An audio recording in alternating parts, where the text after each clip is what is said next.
shine through, like the memories. I used to believe that my mother's life had started with me, and that before I made my entrance into this world, there was nothing. Nothing, that is, until the midsummer's day when my father, Thomas Hobie, first saw my mother standing under an oak tree in a country lane. This is the story he told me, and the story I loved the best. When he was a young merchant with a head full of dreams, he put his hard-earned savings, together with what money his father had left him, into a ship bound for Constantinople, banking on her returning with a cargo of silk. Alas, news reached him that she had been lost in a great storm at sea, so that now he owned nothing but the clothes on his back. In despair, my father walked out of the city and some 10 miles into the country, on the chance of being able to borrow money from a distant cousin, a Master Stoop. When he arrived, he found that Master Stoop had given up the never-ending struggle to live and had joined the ranks of the dead, leaving a wife and several small Stoops to be looked after.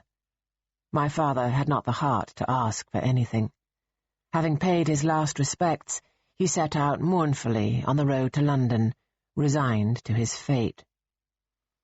It was getting late when he met a strange-looking man with a long beard tied in a knot, holding a lantern as round as the moon. The stranger told him he had been robbed by a highwayman who'd taken all he had owned, leaving him just the lantern. My father felt sorry to hear of this misfortune and offered him his cloak to keep the chill off. The stranger accepted it with thanks. "Young man, to travel with an open and loving heart is worth more than all the gold coins in a treasure chest," he said. "Tomorrow your kindness will be rewarded." My father wished the fellow well and hoped that nothing more would befall him. Then he set off again, with only the light of the moon to show him the way. As he walked, a wave of tiredness came over him, and he lay down to sleep. Next morning he had not gone far, when he thought he might be lost, for in the dawn light everything looked different. At this point, I, having heard the story so many times that I could repeat it to myself word for word, would interrupt and say, "But you were on the right road." He would laugh and reply, "It was the road that would lead me to your mother, so how could it be wrong?" To my childish way of thinking, it seemed that he met and married my mother in the space of one day. They arrived back in the city after the wedding to be greeted with the astonishing news that his ship had returned safe and sound with a cargo of fine silk. From that day forward, my father's life had been charmed with love and good fortune. No other merchant's ships fared as well. Untouched by pirates, wars, or tempests, they sailed unmolested in calm seas, bringing back bounty fit for a king. Before long, my father was wealthy enough to be able to build this house for us by the river, where we lived in great luxury, having a cook and servants to look after us, as well as Sam, my father's faithful apprentice. It was no surprise to me that all this should happen so fast. It never entered my head to ask what my mother's family thought of their daughter marrying a young man who was penniless, or even if she had any family to mind. All these questions, and many more besides, only occurred to me much, much later, when there was no one left to ask. My father had 2 miniature paintings done of them both, shortly after their wedding. My mother's portrait shows her wearing a cream gown, beautifully embroidered, and oversewn with tiny glimmering pearls. I imagine this is how she looked when my father first saw her, that midsummer's day under the oak tree. Wildflowers are woven into her hair, and in her hand she's holding an oak leaf. The background of this tiny painting always fascinated me. It is as if you're a bird looking down from a great height, seeing the land mapped out below. There, in a forest of oak trees, is a clearing in which there is a grand house with formal gardens. In the distance, a tower stands tall over the trees, and I could just make out a figure at the top of the tower, watching over the landscape, searching for something or someone. On the edge of the forest is a hunting party with dogs. Compared to the house and the tower, they look oddly large. A hawk sits on the outstretched arm of one of the riders. Another rider is standing up in his saddle, blowing a horn. I looked at this painting many times before I spotted the white horse and the fox hidden in a thicket. For some reason that I cannot explain, their discovery worried me greatly. It gave me an uneasy feeling, as if somehow nothing was safe. My father's portrait shows him looking young and handsome. He is clean-shaven, wearing breeches and a linen shirt embroidered in the same pattern as my mother's dress. The scene behind him could not be more different.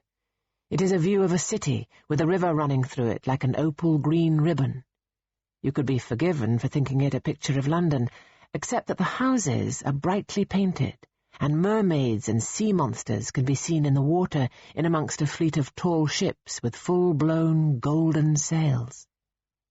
Even then, these two miniatures looked to me strangely out of time, as if they had been painted long, long ago, in another world entirely.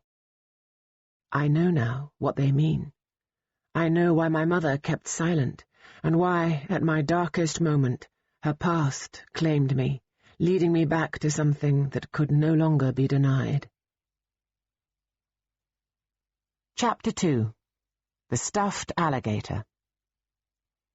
I remember nothing of the trial of King Charles I. I had no knowledge of what was meant by civil war. Such great affairs in the tides of history passed me by. What I recall is feeling safe and loved, the smell of my mother's perfume, staying up late with my parents while they had their dinner, going to sleep in my mother's arms. Of her kisses I could tell you much. Of what my mother and father talked about I could tell you little, except that it made them sad.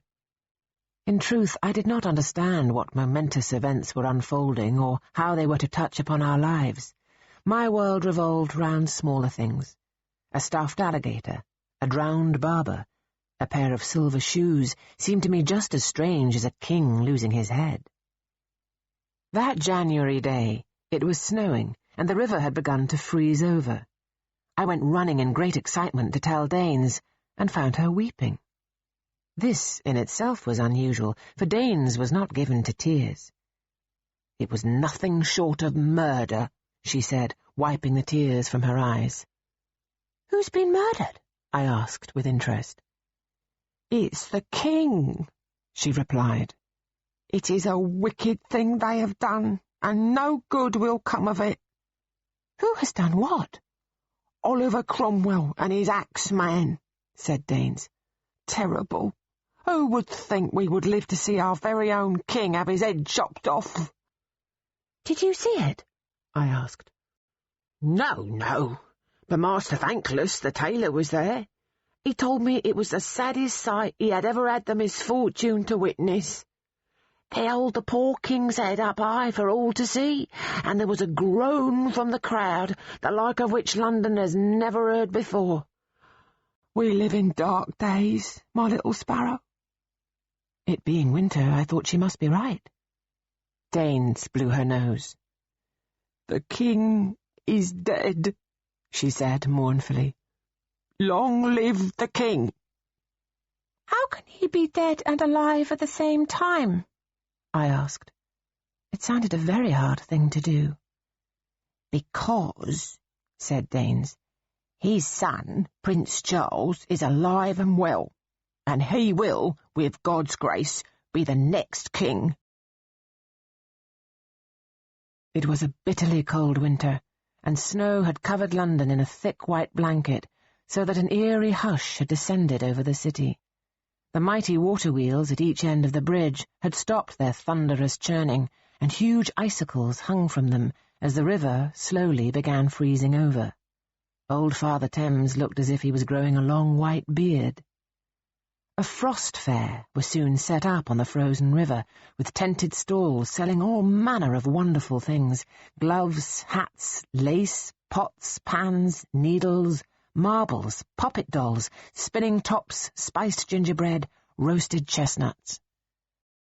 The taverns did a roaring trade with food and ale, and late into the night I could hear singing and shouting outside my window, and smell hot pies tempting passers-by onto the ice.